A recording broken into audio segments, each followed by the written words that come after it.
Monsieur Fall, je salue votre courage et je vous exprime ma compassion pour vous-même et vos militants et militantes. Juste quelques questions.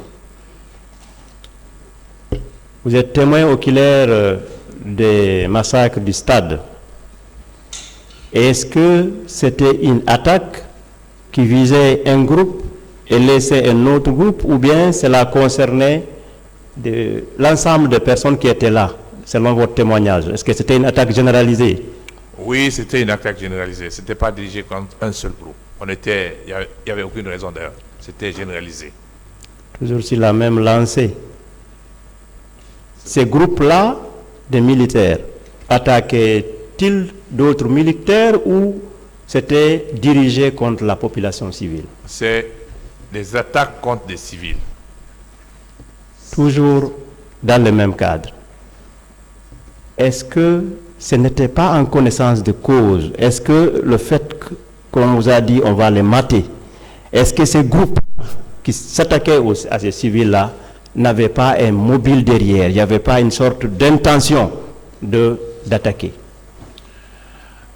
Il est loisible de penser que quand des militaires surgissent dans un stade dans lequel il y a des milliers de personnes et que ces militaires, sans qu'il n'y ait d'autres atteintes, se mettent à tirer sur la foule, il est loisible de penser que c'est des prémédités qui sont venus effectivement pour tirer sur la foule. Et c'est ce qu'ils ont fait.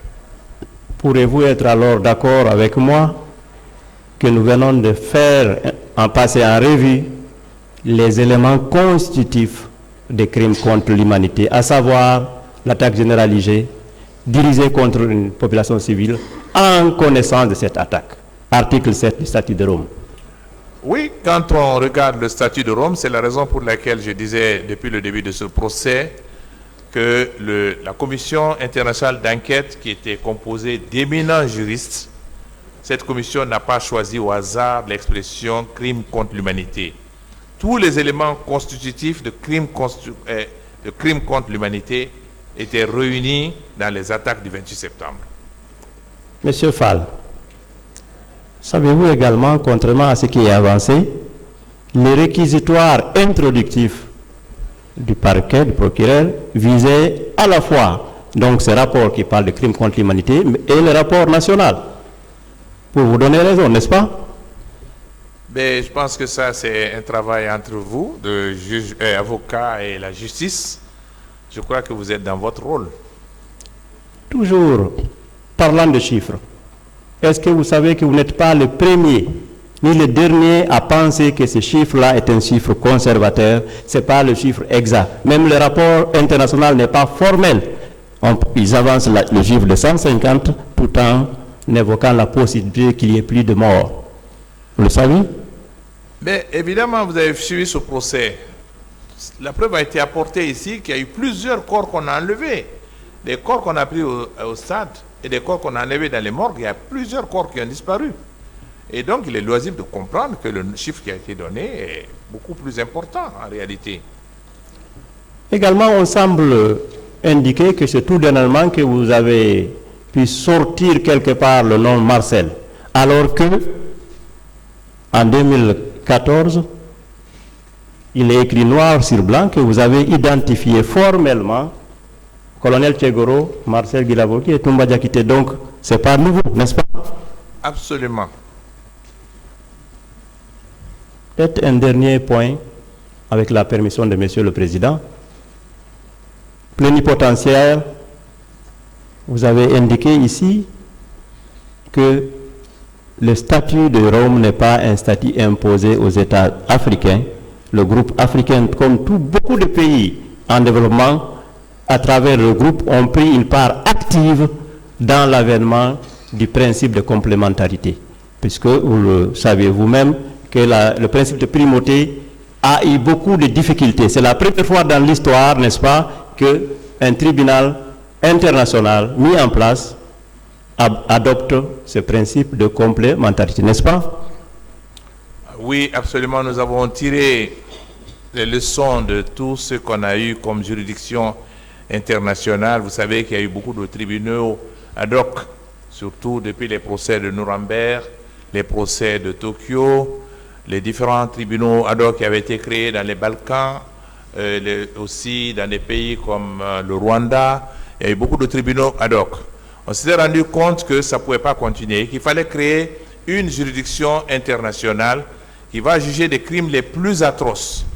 Et donc, c'est la raison pour laquelle nous étions tous d'accord. Je voudrais souligner un point important qui a fait que les Africains ont adhéré massivement à la création, à l'adoption du statut de Rome. Nous sommes en 1998. Vous savez qu'il y avait eu dans les années 90 une bouffée d'oxygène qui a créé l'avènement de la démocratie dans la plupart des pays en Afrique après le sommet de la Baule, et que tous les régimes à l'époque étaient supposés être des régimes démocratiques. Et donc c'était l'élément qui a amené, et il y a eu beaucoup de conflits en Afrique, au Libéria, en Sierra Leone, un peu partout où il y a eu des crimes atroces. Et donc c'est la raison pour laquelle nous avons estimé, les Africains étaient certainement les plus enthousiastes pour créer le statut de Rome. Mais nous avons été prudents. La prudence que nous avions en y allant, bien qu'on était pour la création de la Cour pénale internationale. D'ailleurs, le premier pays à le faire ratifier fut un pays africain, le Sénégal. C'est le premier pays au monde qui a ratifié, c'est dire que les Africains étaient en faveur. Mais autant on était en faveur, autant nous avons pris la mesure, et je crois qu'on a eu raison de le faire, d'insister pour que la saisine de la Cour ne soit pas réservée uniquement au procureur et au Conseil de sécurité, bien que dans le fait, on a vu que ce qui s'est passé récemment, parce que les États n'ont pas voulu assumer leurs responsabilités en profitant de ce dispositif de la complémentarité. Et cette complémentarité donne le droit à n'importe quel pays, quand les crimes relevant de la compétence de la Cour pénale sont commis dans leur territoire, ça donne le droit à tous ces pays de dire nous pouvons juger. Et vous les jugez. Si vous ne les jugez pas, s'il y a défaillance ou vous refusez, alors la Cour pénale peut agir. Donc cette possibilité est donnée à tous les pays. Et c'est la raison pour laquelle je ne cesse de dire que je félicite les autorités. D'abord, c'est l'autre gouvernement, le gouvernement Alpha, qui avait demandé la complémentarité. Mais malheureusement, le procès ne s'est pas tenu. Mais depuis le 5 septembre 2021, la situation a changé en Guinée. Les nouvelles autorités donc, ont pris le courage de dire, bon, allons-y au procès. Donc cette complémentarité-là, elle est importante. Nous l'avons souhaitée et voilà la matérialisation. Monsieur Fall, je ne peux que vous remercier.